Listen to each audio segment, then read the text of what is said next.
Shalom, selamat pagi Bapak Ibu serta saudara yang dikasih oleh Tuhan. Kiranya berkat, damai sejahtera dan sukacita dari Tuhan Yesus Kristus senantiasa melimpah dalam kehidupan kita. Sebelum kita mendengarkan firman Tuhan dan renungan, marilah kita bersatu dalam doa. Tuhan Allah Bapa yang Maha Baik, kami sungguh bersyukur atas kebaikan dan kemurahan-Mu, karena Engkau Tuhan yang selalu melindungi, menolong dan menopang kami. Terima kasih untuk setiap kebaikan-Mu ya Tuhan. Jika saat ini kami akan mendengarkan sabda firman-Mu, urapilah kami dengan Roh Kudus-Mu agar kami dapat mengerti dan memahami apa yang Tuhan sampaikan kepada kami. Bimbing hati kami agar kami mampu untuk menjadi anak-anak-Mu yang mentaati firman-Mu. Terima kasih Tuhan. Di dalam nama Tuhan Yesus Kristus kami sambut berkat firman-Mu. Amin. Bapak Ibu serta saudara yang dikasih oleh Tuhan, bacaan firman Tuhan saat ini diambil dari TB2, kitab Yesaya pasal 55 ayat 8. Demikianlah sabda Tuhan. Sebab rancanganku bukanlah rancanganmu, dan jalanmu bukanlah jalanku. Demikianlah firman Tuhan. Tema renungan saat ini adalah biarkan sang ahli bekerja. Bapak Ibu serta saudara yang dikasih oleh Tuhan Yesus Kristus, di sebuah desa kecil hiduplah seorang pembuat mainan kayu yang bernama Pak Abun. Di bengkel kecil di rumahnya, setiap hari ia mengukir mobil-mobilan, balok susun, dan boneka kayu untuk anak-anak di desa. Tangan Pak Abun kasar karena sering memahat, tetapi hatinya sangat lembut, terutama kepada anak sematawayangnya yang bernama Rani. Suatu hari, Pak Abun membuat sebuah boneka kayu yang sangat indah untuk Rani. Boneka itu mempunyai gaun yang dipahat rapi dan rambut dari benang wol yang lembut. Rani sangat menyayangi boneka itu. Ia membawanya tidur, makan, bahkan diajak saat bermain ke rumah tetangga. Namun pada suatu sore ketika Rani berlari di halaman, ia tersandung dan terjatuh. Boneka kesayangannya ikut terhempas. Tangan boneka itu patah. Rani menangis terseduh-seduh dan segera berlari ke bengkel ayahnya. "Ayah, bonekaku rusak," katanya sambil terisak, memperlihatkan boneka yang tangannya terlepas. Pak Abun tersenyum lembut. "Sini nak, biar ayah perbaiki. Ayah tahu harus bagaimana."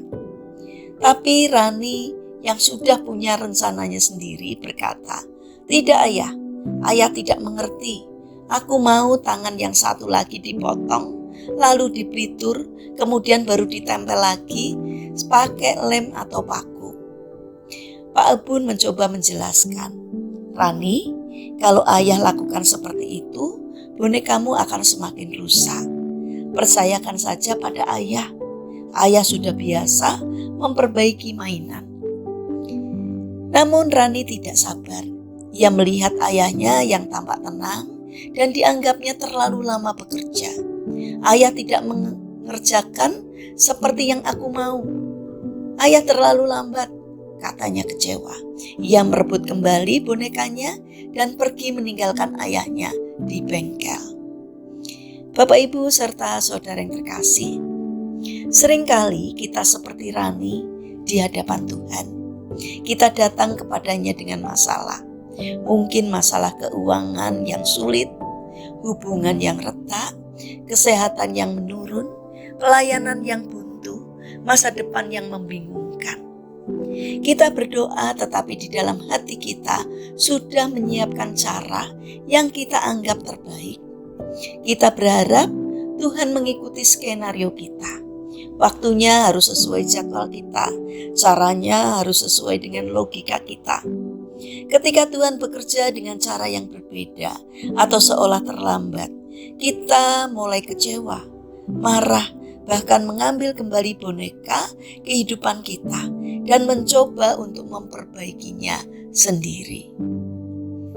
Bapak Ibu serta saudara yang dikasih oleh Tuhan, Firman Tuhan di dalam kitab Yesaya pasal 55 ayat 8 mengingatkan bahwa rancangan Tuhan bukan rancangan kita dan jalannya bukan jalan kita. Tuhan itu seperti Pak Abun, sang ahli yang benar-benar mengerti bahan, bentuk, dan cara terbaik memperbaiki kerusakan. Kita hanya melihat bagian yang patah dan mendesak solusi cepat, sementara Tuhan melihat keseluruhan hidup kita dan merancang pemulihan yang lebih dalam dan lebih baik. Dalam kehidupan sehari-hari, ketika kita menyerahkan masalah kepada Tuhan, berarti kita harus berdoa dengan jujur, melakukan bagian kita dengan setia, yaitu dengan belajar, bekerja, dan memperbaiki sikap. Tetapi tetap membuka hati untuk cara Tuhan yang mungkin beda dari harapan kita. Kadang Tuhan tidak langsung menyambung tangan boneka, tetapi terlebih dahulu menyentuh hati, membentuk karakter, atau mengubah arah langkah kita. Bapak, Ibu, serta saudara yang terkasih, mari belajar berkata, Tuhan, aku tidak mengerti sepenuhnya, tapi aku percaya bahwa Engkau ahlinya. Lakukanlah sesuai dengan kehendak-Mu. Lakukan seperti cara-Mu, bukan caraku. Mari kita bangun karakter untuk taat pada rancangan Tuhan, karena rancangannya selalu mendatangkan kebaikan bagi kita. Mari kita berdoa. Tuhan Yesus yang Maha Baik, kami serahkan permasalahan yang saat ini mendera kehidupan kami ke dalam tangan-Mu. Ampuni kami jika selama ini kami lebih memaksa cara kami sendiri. Ajarlah kami percaya dan sabar menunggu karya-Mu. Kami yakin cara-Mu selalu yang terbaik, jauh melampaui rancangan kami.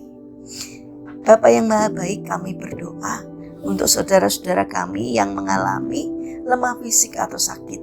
Kiranya Tuhan berbelas kasih untuk menjamah dan menyembuhkannya. Kami berdoa untuk pemerintahan, bangsa, dan negara kami. Berikanlah hikmat kepada Bapak Presiden dan beserta dengan timnya di dalam menjalankan tugas. Berikanlah hati yang takut akan Engkau. Berikan hati yang mengabdi kepada masyarakat. Biarlah Tuhan berkenan hadir di negara kami untuk menolong dan memberkati. Bapa yang Maha Baik, kami ingin menyerahkan seluruh aktivitas kami hari ini ke dalam tangan-Mu. Kami memohon Tuhan yang menyertai dan memberkati, sehingga apapun yang kami kerjakan boleh mendatangkan berkat dan sukacita, tidak hanya bagi diri kami, namun juga bagi sesama kami. Terima kasih Bapa yang baik, kami serahkan doa sembahyang kami hanya di dalam nama Tuhan Yesus Kristus. Amin. Puji Tuhan, Bapak, Ibu, serta saudara yang terkasih. Selamat hari Minggu, selamat beribadah. Kiranya firman Tuhan dan renungan hari ini dapat menjadi berkat bagi kita semua. Haleluya.